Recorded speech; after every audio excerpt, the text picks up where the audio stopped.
Thank you all for joining us and welcome to this Community IT webinar. Is your nonprofit a learning organization? And it's a conversation with my friend Karen Graham.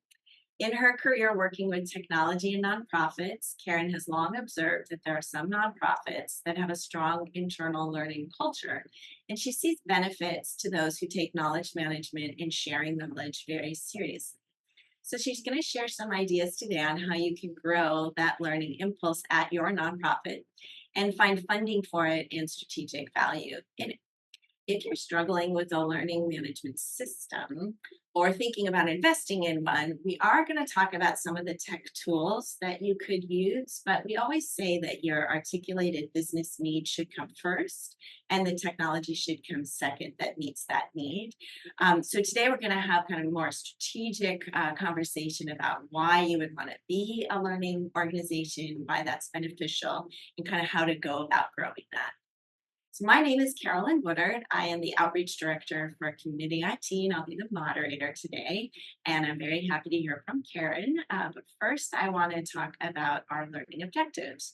So at the end of today, we hope that you'll be able to learn what it means to be a learning organization, share our biggest struggles in pursuing learning at our organizations, learn the different types of tools used in learning and knowledge management, and understand the practices that promote and support being a learning organization. So now I'd like to turn it over to Karen to introduce herself and her background. Karen? All right. Thanks for hosting me today and having this conversation together.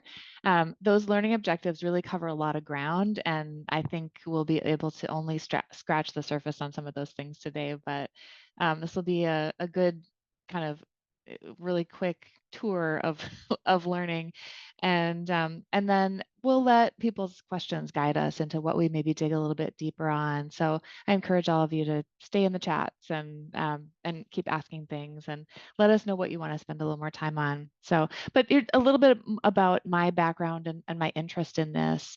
I've done a lot of different things in my career.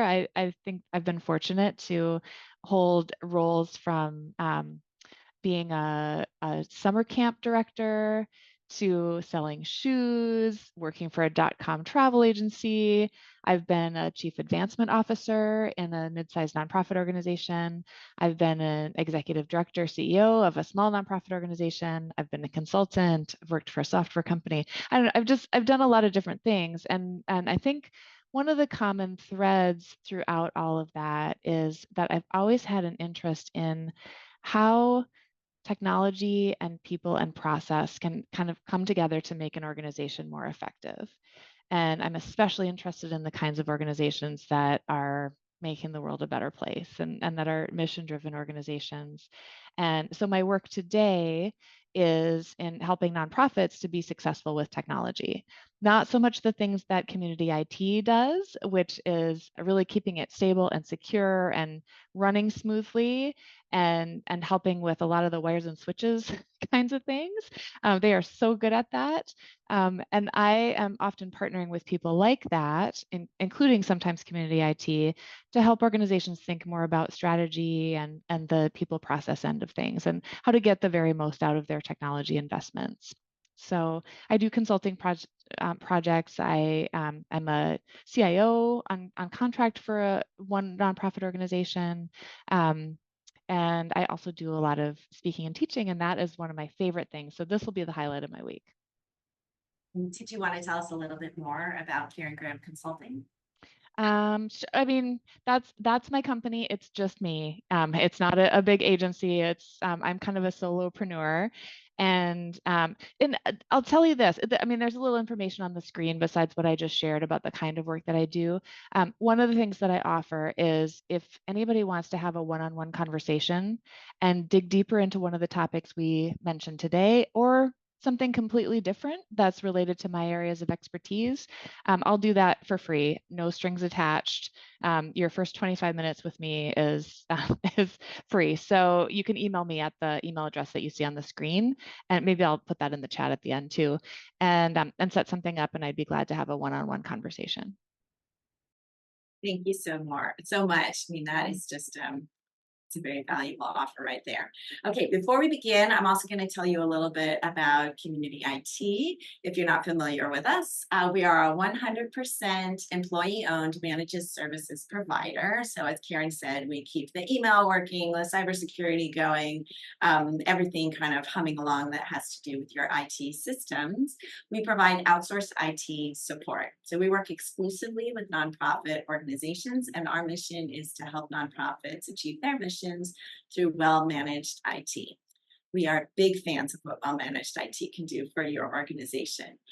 We serve nonprofits across the United States. We've been doing this for over 20 years, and we are technology experts. So we are consistently given the MSP 501 recognition for being a top MSP, which is an honor we just received this week for 2024. And we are one of the only MSPs on that list of 501 MSPs that only serve nonprofits. I want to remind everyone that for these presentations, Community IT is vendor agnostic. We only make recommendations to our clients and only based on their specific business needs. We never try to get a client into a tool or a technology because we get some kind of benefit from that. We do consider ourselves a best of breed IT provider, so it's our job to know the landscape, the tools that are available, reputable, widely used, and we make recommendations on that basis for our clients based on their budget, their needs, their priorities. So I always think in these presentations, it would be kind of ridiculous like not to talk about Microsoft or Google because those are tools that a lot of nonprofits are using. But I just want to make sure everyone understands, like we're not advocating for one of the tools over another one. And there are plenty that are out there. So that is one of the things we help our clients do is make those decisions. All right, so this is a multi-choice question. So you can choose as many of these as apply to your organization. And the question is, what are the biggest struggles with learning at your organization? So the options are figuring out what tools to use, so doing selection. Second option is implementation difficulties. So you have a tool or a tool was chosen, but maybe you're not using it to the full extent that you would like to. User adoption of the tools we already have. So again, maybe you have a tool, but people aren't really using it to the full extent that they could. The fourth option is cultural issues like making learning a priority or getting leadership buy-in. So trying to change the mindset of your organization to make learning a higher priority. The fifth option is lack of knowledge about how people learn best. And the sixth option is not applicable or other. So if you want to answer that last question and you have something you'd like to share with us in chat about the different ways that you're maybe doing learning or different questions that you have that make it these questions not really applicable to you, go ahead and share those in the chat. We already got one addition to the list of choices, which is time. And I'm not Time. surprised to see that, Norma. I think a lot of people feel like, how can I possibly make time for learning when I'm just trying to fill out these reports and I'm just trying to crank out these widgets, whatever, whatever it is. It can be really difficult to persuade yourself and maybe your boss that it's worth the time to invest in learning because it might make you more productive or more effective in the long term. I feel like that's become more of an issue recently too, because happily there's been more of a focus on separating your work life and your kind of extra time that you might spend on yourself, or maybe you would want to spend on improving your work life. And so, yeah, trying to turn off the computer at the end of the day and not say, oh, I'll just take this tutorial or I'll do this extra step. Also makes it hard to find time to prioritize it during the work hours. All right, so I'm sharing the poll back with you. Karen, would you mind reading out the answers and kind of where people fell on these options? Sure, I'd love to. So the number one answer, which was more than half of people chose figuring out what tools to use, was a struggle. So that tells me maybe we should put a little more emphasis on that as we hold our conversation here. Um, the lowest one was lack of knowledge about how people learn, and so that's interesting to note. Although it was still about a third of people chose that option. And then, kind of some clustering in the middle, between 37 and 47% said implementation difficulties, user adoption, or cultural issues. Almost half actually said some kind of cultural issue, prioritization, leadership, things like that was factoring into a struggle with learning. That cluster, that makes sense that they're clustered as well, because I feel like that mindset kind of maybe influences those other options of using the tools we already have. Well, if you don't have leadership prioritizing time to learn to use the tools you already have, then they're very, very connected. What does it mean to be a learning organization? The hallmarks of a learning organization, the advantages, the ways adults learn, and how you can advocate for being more of a learning organization at your nonprofit. So, Karen, do you want to start us off? Yeah, my initial thought on this is that a learning organization is an organization that asks a lot of questions and that isn't static. This is one of the big advantages of being a learning organization, is that it can be an adaptive organization. You're not just going to keep doing things the same way day after day, year after year, even when you're such in the environment around you is changing, when your beneficiaries or participants are changing their expectations or their needs, then you're responding to that, or maybe you're even a step ahead of that, maybe you're anticipating it. And so a learning organization is one that's always asking, how can we do this better? What might be changing that requires us to adapt and plan for that? um, and just having like a sense of curiosity. Another maybe hallmark of a learning organization would be that they experiment and they treat mistakes as opportunities to learn. At least we know that doesn't work, you know. Um, and and so their attitude toward mistakes is very different, I think, from organizations that are on the opposite side of that spectrum. I agree. I think that I've been at many organizations in my career, and there's definitely a different, I don't want to say like a vibe, when there is support for curiosity and kind of seeing where something is going to take you. And I also love what you said about learning from mistakes. So putting in place systems where when you're finished with a project or even midway in a project, you're getting a lot of feedback and you're learning Mhm. a lot about what's working, what's not working, how the participants are feeling about it. All of those things I think are hallmarks of an Yeah. organization that's invested in learning. Hmm.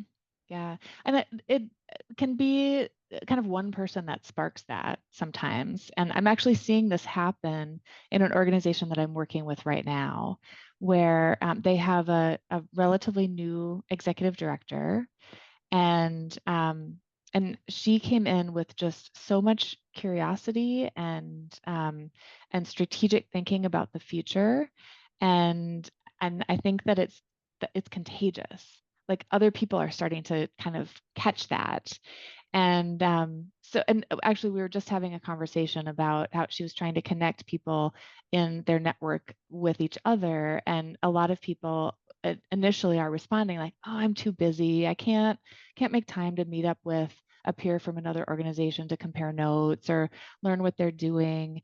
And but she's just got such enthusiasm for it that I think that that's just going to kind of start happening more. And what Really that does is encourages. it's a very real advantage for their organization when you start to make that culture shift, because they're on a path right now with their technology where if they keep going like this, they will become very vulnerable to equipment failures and things like that. And I won't go into the details about why that is, but they're not on a sustainable path.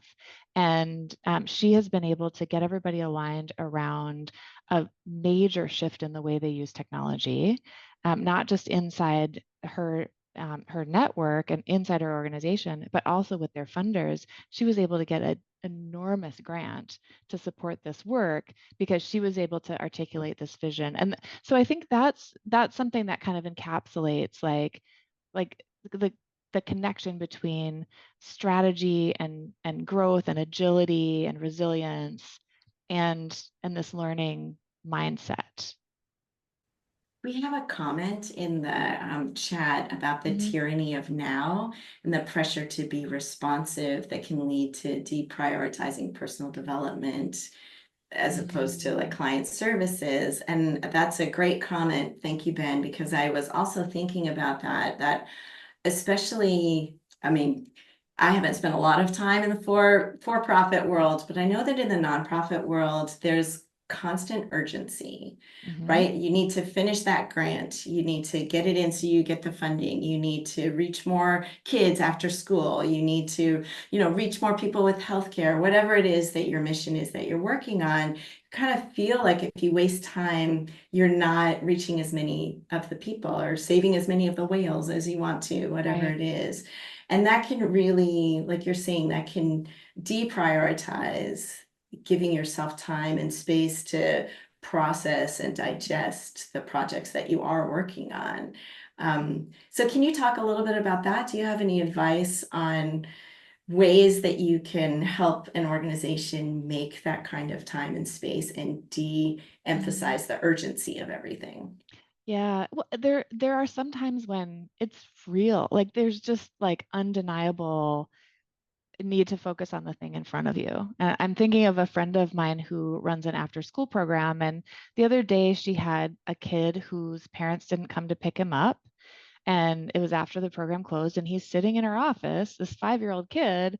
Well, she can't just like ignore that, right? She Take a has to, tutorial while he's sitting there. I mean, maybe, but but uh, she just like her options are limited there. She needs to be caring for the safety and well-being of this child at that moment. And I think many of us find ourselves in situations like that where there are times when it's just clear that you have to prioritize the here and now. But there are many times when it's a lot more ambiguous, and that we fool ourselves into thinking that the here and now is more important than planning for the long term, and it takes a little bit of thoughtfulness and discipline, I guess, to differentiate like when are you in that kind of place where you actually do have a choice, and when do you have no choice. So some of the techniques that I've used to set aside time for learning and make it a priority in organizations I've been in the past are I do an admin day, and I still do this even like in my business of one. But when I worked with a nonprofit, I instituted this one day a month, and we tried at first doing it on the last working day of the month. There were actually that didn't work as well as doing it on the first working day of the month. But it was a day when we had no meetings, and our only job was to like do paperwork and catch up on planning and review where we were at with our strategic plan and work plans and things like that. Do reporting, meet together. And so the one meeting that we would sometimes have would be a meeting to look at metrics and talk about what course corrections might we need to make, how are we doing on our goals, those kinds of things. So it was very much an internally focused day, and a day that was focused on the health of the team and our progress toward our goals. I think that was really helpful. I also have worked with teams sometimes where we set aside a day of learning quarterly, and we actually treated it as kind of a retreat. We'd sometimes go off site. One time we went to the public library, actually. You can often, nonprofits or anybody, I think, can like just rent a room or reserve a room in a public library. And so we just put the whole team in there for the day, ordered in a nice lunch, and we spent some time individually watching TED Talks or webinars or doing some reading or doing our own kinds of research in the morning. And then the afternoon we did kind of a share in thing where we all shared with the team about what we learned so that everybody could benefit from that. And that was an amazing experience. Like people loved it. And I think it also helped us. And in that organization, we were responsible for kind of being ahead of our field. And so it there was a very clear business case, for lack of a nonprofity word for it. There was a very clear business case for spending time on that learning. I think that's the thing when you're trying to make time for this is like, are you really clear on what the benefit is and what the strategic advantage of it is? And if you're not, then of course you're never going to make time for it. That was going to be my next question was, I don't want to just make the assumption that being a learning organization is advantageous over other types of organizations. So can you talk a little bit more about the benefits and the advantages? Like you said, that one case, Hmm. they had a business advantage because the executive director was being more curious and asking more strategic questions. So can you talk a little bit more about that? Because I think we can link that to then advocating for doing it more. Like if Hmm. people see that there's a benefit, then they're like, oh, we should make time once a quarter or once a week or Hmm. however it is. So Right.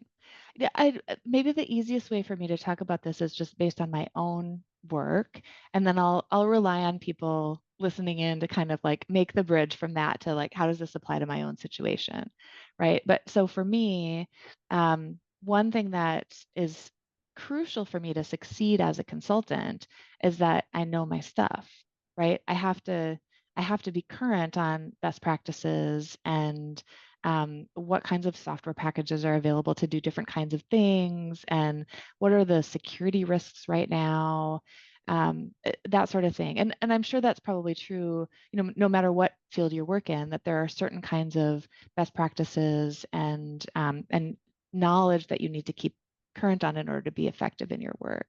So that's one thing that I can make a direct connection between my success as a consultant and my current knowledge and skill. The second thing is that, and this is probably true for many nonprofit organizations as well, um, a lot of my work is very labor intensive.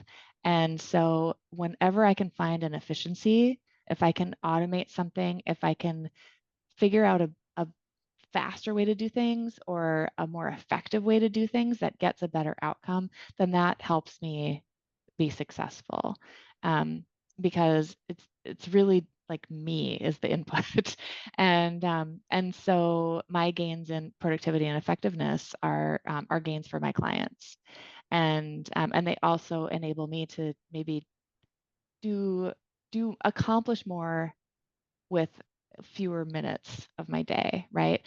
And so that's another place where learning, if I can learn by examining my processes and kind of breaking down a project and saying, okay, what worked well, what didn't, what would I do differently next time? How could I do this better? Then I'm always improving and providing better quality, better value to the people that I serve. I'm hearing you say that this is something you can work on as an individual. So Hmm. you can put effort and prioritize your own learning, which Hmm. may make you more valuable to your organization. So it can help in your Hmm. career path Yeah. as well. And then if you are knowledgeable within like your organization's specialty, and you're connecting with a network of people that are also interested in whatever your mission is, then that can also help your organization. Are there other ways that maybe an organization that has a bunch of individuals who are learners, is Mhm. that more than the sum of its parts? Yeah, I think so. I mean, an organization can have an effect on the whole ecosystem that it works in. And one of the people who signed up for this mentioned something about that in their registration. They were thinking along the lines of like, how can we share knowledge not just within our organization but externally, and help everybody in our field get better at this work. So I think that's fantastic. Um, there's also like beyond the individual, and maybe we'll get to this when we flip to kind of the next topic, but so I'll preview, I guess, if we're going to talk about that later. There are like systems and structures and tools that you can put in place that make it easier to discover expertise within your organization, and to make sure that, as is the motto of one of my clients with knowledge management, is when one person learns something, everyone in the organization gets smarter. And I think that's a great like a great guiding principle. You want not just individuals to be learning, but you want them to be able to disseminate that learning to the whole organization so that you're building the capacity of the group and not just that one person. And that touches on a point that we talked about when we were preparing for this webinar, which is that if somebody's out sick, or maybe they're out sick for a month, do you have other people at your organization that know enough about what they do that can cover for them? And do the things that they know, are those things accessible to people who might have to cover for them? So if you Yeah. have that kind of a learning culture and sharing culture, Mhm. then you are more protected against, people leaving, people being out Yeah. sick, whatever happens in Right. that. Retiring. I mean, Exactly. I don't know about you, but there have been so many retirements of long-term nonprofit leaders in my local community in the last year. It just seems like everywhere I turn, there's like a new ED search, a new person announcing their retirement.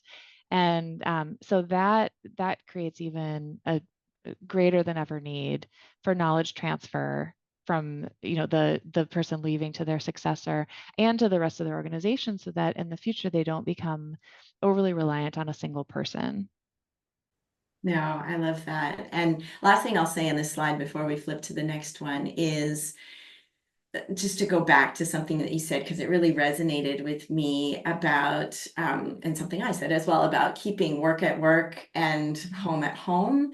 And I had a supervisor who used to take 2 days a month as his writing days that he worked from Mhm. home back when we were all in the office, Yeah, because it yeah. was the place that he could focus Mhm. and not be have a million meetings and people just popping into his office to say, can you help me with this? Can you help me with that?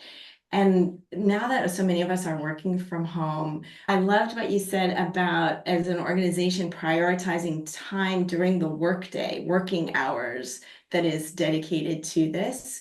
So that when you're home, not working, you get that refresh of your relaxing and not thinking about work and not thinking about I need to take this lesson or this tutorial or network with this person or make this connection, and you do that all during your work hours. I think that that also helps you be clearer when you're doing your work. Yeah. um, Yeah.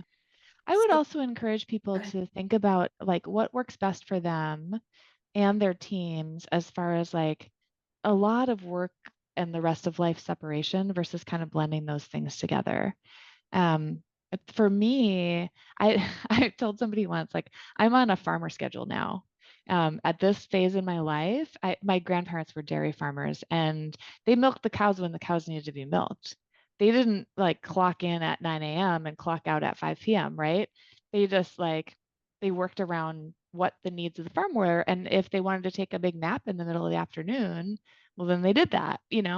And that's kind of where I'm at right now. And I don't see a lot of separation between, I'll give you an example. Today I took a little lunch break, but not really because I was reading this book that was about nonprofits. And so I'm kind of learning while I'm munching on my sandwich and like, when am I working? When am I not working? I don't know. It's kind of really blended for me at this point.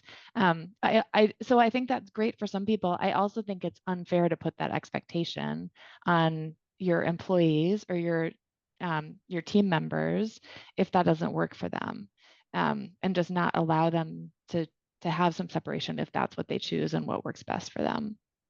yeah, I think for learning you need to have a relaxed mind. So the more urgent, like if you're urgently trying to learn, it's like trying to cram for a quiz, versus studying for the entire semester. I think Hmm. that kind of learning builds up better. So we have a question Yeah. from David about selecting the best learning management systems and Hmm. getting help setting them up, which is our next topic, the tools for learning management. So Hmm. we put in the bullets a couple of the different kind of, I think, categories of Hmm. tools that we were thinking about. And the first one is a learning management system. So do you want to talk a little bit about what that is, that category? Yeah, I mean, this is a kind of software that is designed to provide or to, I don't know, like be a container for self-paced learning. And so it's software that will often have the ability to like show videos and provide maybe downloadable materials or materials you can read on a screen. It might have quizzes. It might have some tracking of learners so that they can indicate, when they're completing something, or so that you're able to kind of monitor their learning and their progress. And some organizations will use this internally for employees. Others will provide it for external people. So, for example, if you're a health organization and you want to provide education about a particular disease, like living with that disease or supporting a family member with that disease or whatever, you might deploy a learning management system to kind of hold all the training materials. And a few examples of some that I've used are Tavuti, Decebo or Decebo, depending if you're Italian, um, is another one that I've played with a little bit. Um, and I mean, there's a bunch of different ones. Those are just two off the top of my head that are kind of relatively lightweight ones that are used by a lot of nonprofit organizations. Um, if you have kids, you've probably experienced some of these things that are used by schools. And so the one thing I'll say about those tools is that they they are quite expensive. And some of the things to think about when you're or when you're even thinking about whether you need this tool or not, are like, to what degree do you really need to be able to track things versus just being able to provide the materials. If you're just looking for a place to provide the materials, then maybe if you have SharePoint or Teams or something like that might be a good enough container where you can just organize materials into like a nice visual format and make them available to people. And that was our second point here, was that there's this other category of kind of learning tools, which is more like a Yeah. library or a repository, Hmm. where the things that you have learned reside, and Hmm. then people can access them kind of as and when they want to, rather than a learning system, which is like a classroom, like you do these things in Yeah. this order and then you get a certificate at the end. Hmm. And I think that, I mean, it's so exciting right now. AI search is going to help a lot of organizations, pull some of those resources out of obscurity, where maybe they're way down in somebody's file system in SharePoint, but now you're going to be able Hmm. to search a little bit more easily and share those resources. And I'm wondering, with these first two categories, the learning management system and the repository system, would you say that it's usually necessary to have a curator? Like, can these systems just Yeah. exist on their own and like run themselves indefinitely? Or do you really need to have I somebody managing, yeah. massaging, and or organizing these Yeah. resources? I think you do. If you really want to be the most effective, if you're taking learning and knowledge management really seriously, it's probably worth designating someone with some responsibility for monitoring those things and kind of cleaning them up and enforcing guidelines and that sort of thing. But there are some things you can do in the tools themselves to, I mean, in some cases, to enforce like naming conventions or metadata, things like that. And for those people who maybe aren't as technical, like I think metadata in the Microsoft universe, it's not quite as easy to access or to deploy in the Google stack. But in Microsoft, you can use metadata to be able to sort things in a lot of different ways. Instead of just a folder hierarchy, you might also be able to group things by a tag or some other kind of information that you add to that file. And so that can be a useful way to sort things, especially when you know what you're looking for. Um, the the challenge is if you don't know what you're looking for and you just want to be able to sort of discover, browse around and kind of see what's there, um, then these tools don't always make that easy. And but what I've found is really promising is applying AI to your own files And I know you can do that now in SharePoint and a lot of the different Microsoft tools, including like Viva Goals. Um, it'll like it has kind of a built-in AI there. So you can ask your system a question like, look at my own library of files and summarize all the work that my organization has done on bike rapid transit in the Southern Hemisphere. And it'll give you that with references to specific files and documents that it is learning this from. And so stuff like that I think is really promising for the future of learning and discovery. Same thing with people's profiles. You can set up um, profiles on your system of employees that include their areas of expertise, past projects they've worked on, and kind of use that to find somebody that you can ask, because that's really what people are more likely to do. If you think about how people learn when they're looking for a briefing on a topic or they're looking for expertise on something, they're more likely to chat or pick up the phone and call somebody they know and ask about it than they are to kind of try to find it self-serve. So I love Yeah. tools that make it easier for people to do that. Yeah, and I think the AI tools, like they're not there yet, or they're getting there. I think a year from now, we're going to be like, wow, this AI tool can really search Mhm. this just specific thing and give me Yeah. really good information. So I think if you're frustrated with AI searches right now, just like hang tight, they're going to keep getting better. Yeah. And then just quickly, I want to just talk about this last category that we talked Mhm. about, which is the communication project management tools, which kind of help you do this piece that we're talking about is how do you find the information that you need when you need it in the place that you need it. And so some of these tools can help you manage that project or store something that has to do with that project, then it's associated with like a deadline or dependencies. So this part of this grant process can't happen until this person okays this piece of the finance, or like those types Mhm. of tools that can help you. I mean, it is a kind of knowledge management or learning management where you don't have to constantly ask that person, did you do this piece that I need before I can do my piece? You can just look in the tool and see that it's been checked off. Yeah. Um, Yeah. And that's more about like coordinating work really than it is about learning, I think, but they're adjacent to each other. For use of project management tools, one thing I love to see, but I don't often see, is if there's like, say you have a template that you use every time you set up a new project, or even if it's just kind of in your head, you set up a new project. If you build right into it that there's going to be a debrief at the end, there's going to be a chance for reflection and looking back on what did we learn from this project? What might we have done differently? Had we known what we know now? Like those kinds of learning organization questions, if they're baked right into the project management tool as like a task that is assigned to somebody to make sure that happens, um, that's that's really strong for making sure it does happen. That is a perfect segue to our next slide, which is all about the practices that support being Mhm. a learning organization. Yeah.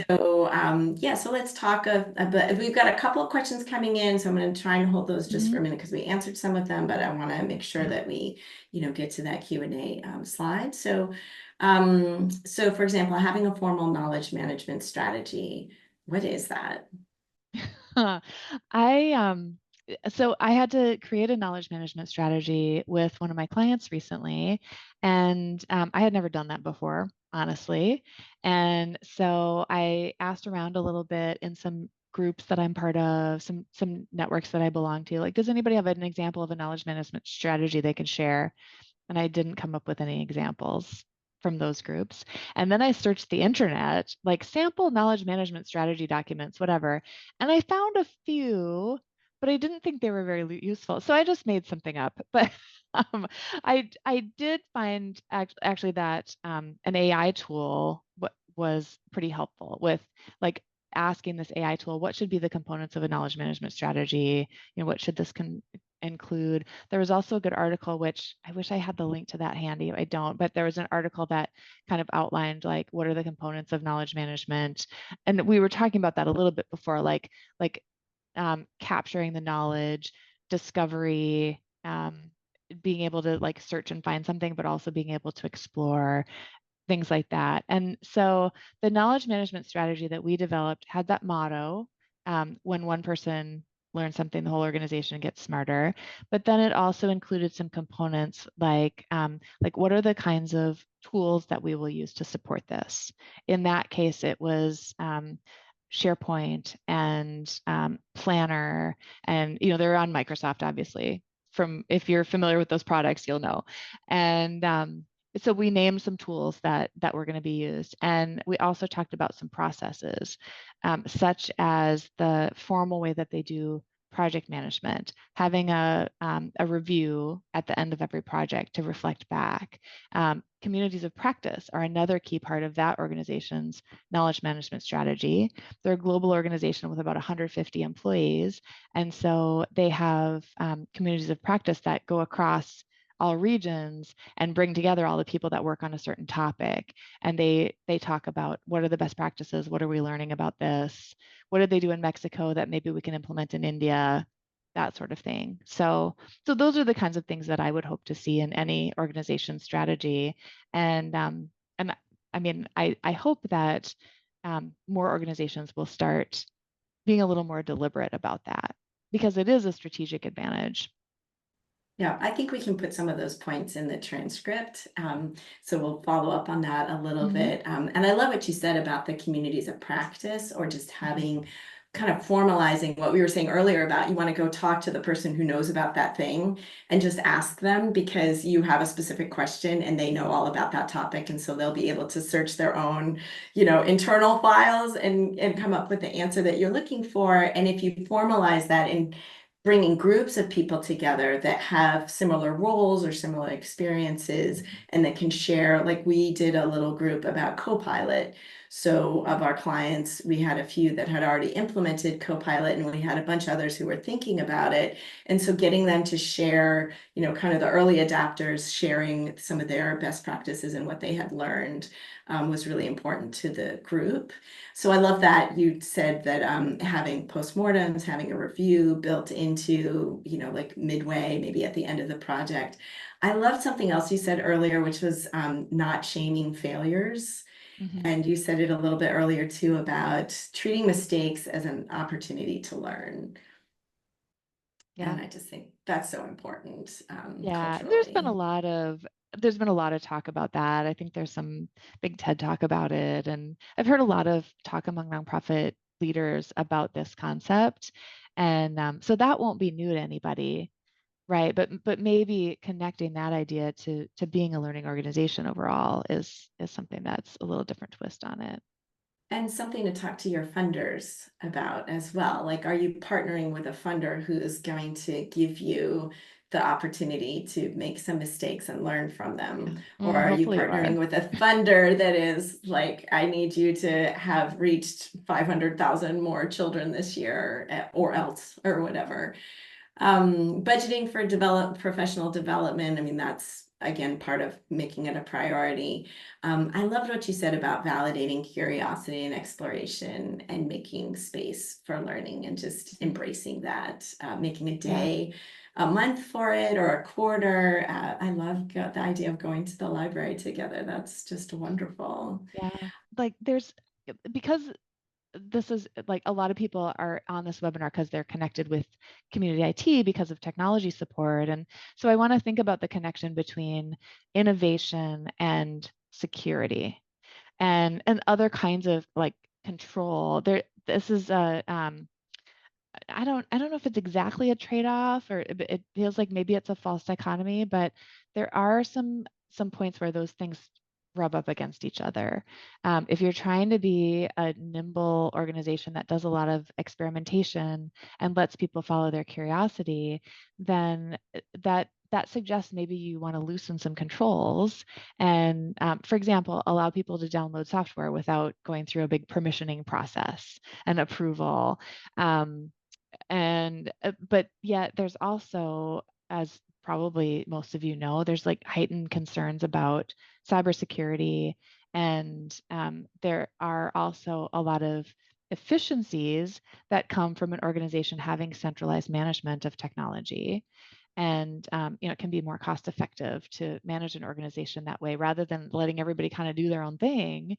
And so that's something that is a conversation that I think leadership teams and even boards of directors should be having about, like, what are the trade-offs here, and what's our organization's stance on this. And that's a part of technology strategy that, a lot of times when people talk about technology strategy, what they really mean is like, how many computers are we going to buy next year, and that sort of thing. It stays actually on a more tactical level, but I think technology strategy should also be at this level of like, what kind of organization do we want to be? What kind of culture do we want to create? And how do our technology policies and practices help or hinder that?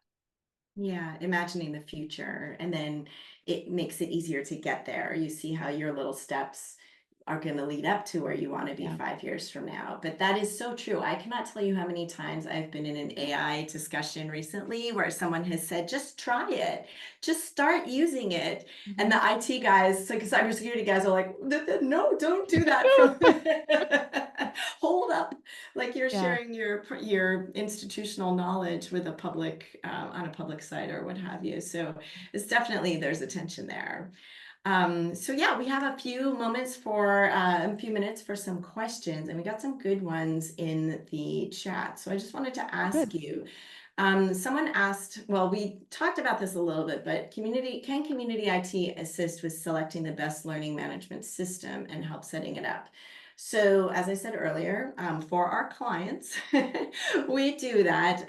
But I think, Karen, you are more on the expertise on the selection side of things. Yeah, So, that is something that I've guided a couple of organizations through. And so that's something that I could talk with you about if you're not already working with community IT for yeah, support. no. Yeah. And even if you are, it may be the sort of thing that we would want to call in somebody who has a Yeah. lot of expertise with that landscape and the selection of the Hmm. specific tools that you're looking at. Yeah. And then we had some other two great questions from Sarah about specific examples on how to use tools to manage learning resources like news articles, white papers, etc. They are using Teams and SharePoint and still have not found a successful way to maintain the information. And additionally, they're looking for a way to create a digest for Hmm. program officers that would surface that relevant information from like multiple newsletters that they're getting in Hmm. their topic area.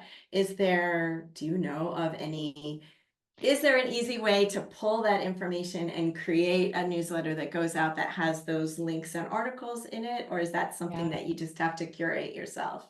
I want that. Like, I I want know, right? robots to find, like, Karen, here's your daily briefing. This is all the stuff that's going on in your field that you need to know today, and kind of compile the headlines and do it for me. I haven't found that tool yet.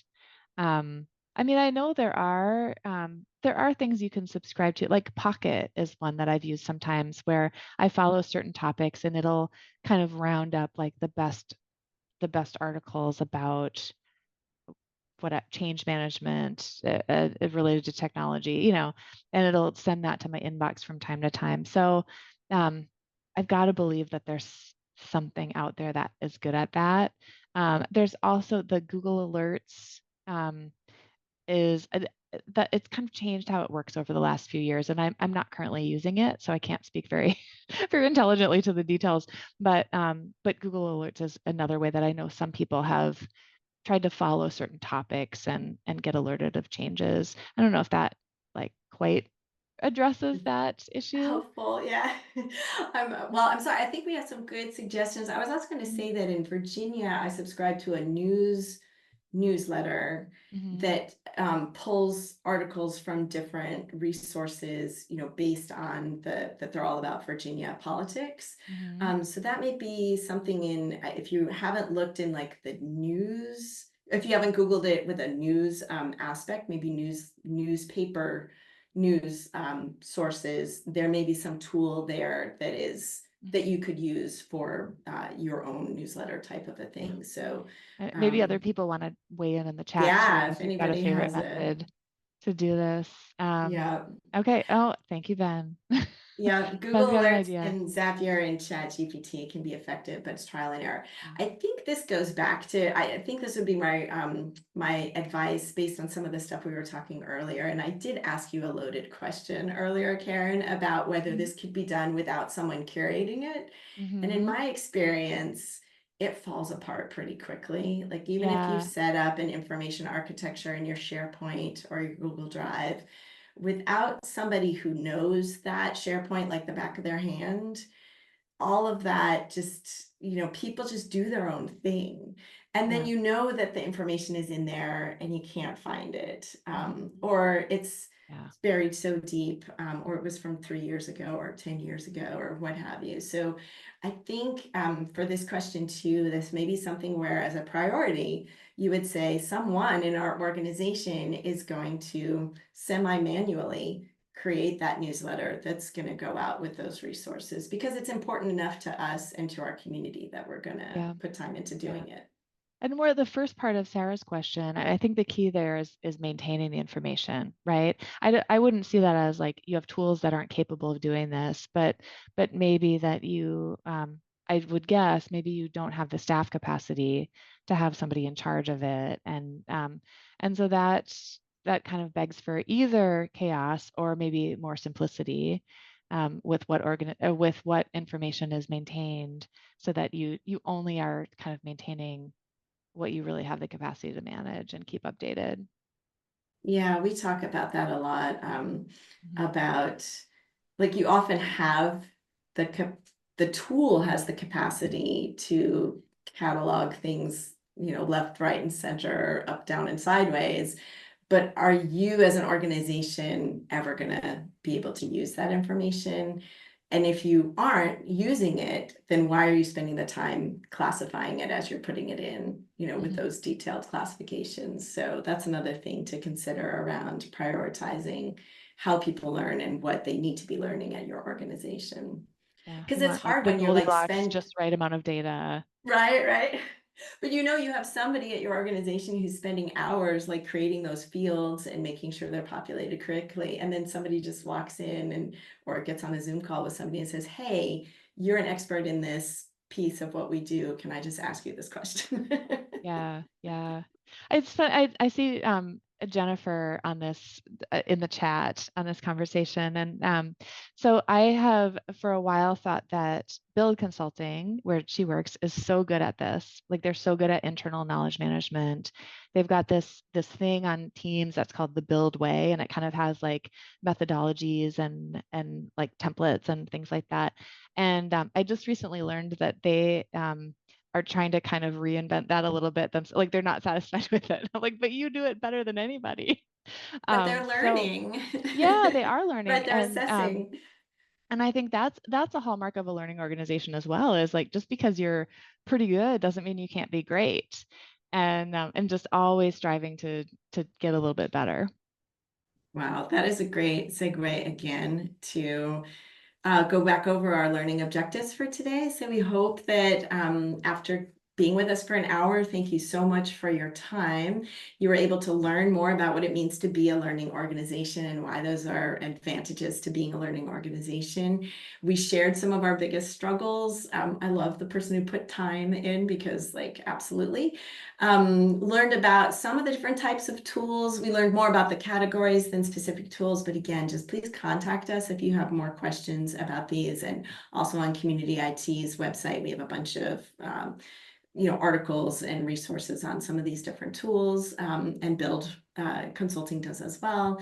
And understanding the practices that promote and support being a learning organization. So I hope you were able to take away some of those ideas that we shared with you.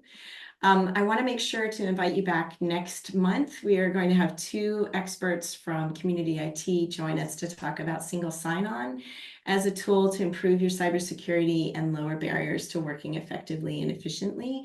So cybersecurity risks and attacks are always evolving, and our defenses are evolving too.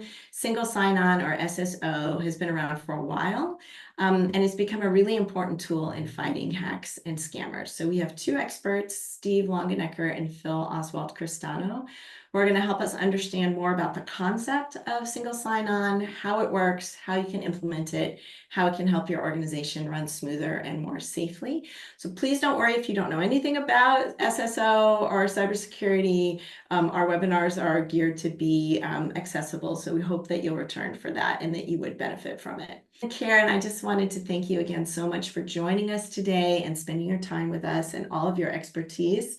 I just loved this conversation. I felt like I learned a lot, and I just want to thank you again for joining us. Yeah, you're welcome. Thank you so much. And thanks for all the comments and chats from people too. Yes, thank you everyone who spent your hour with us today. We really appreciate it. And now I'll let you go along on your way. Thanks again.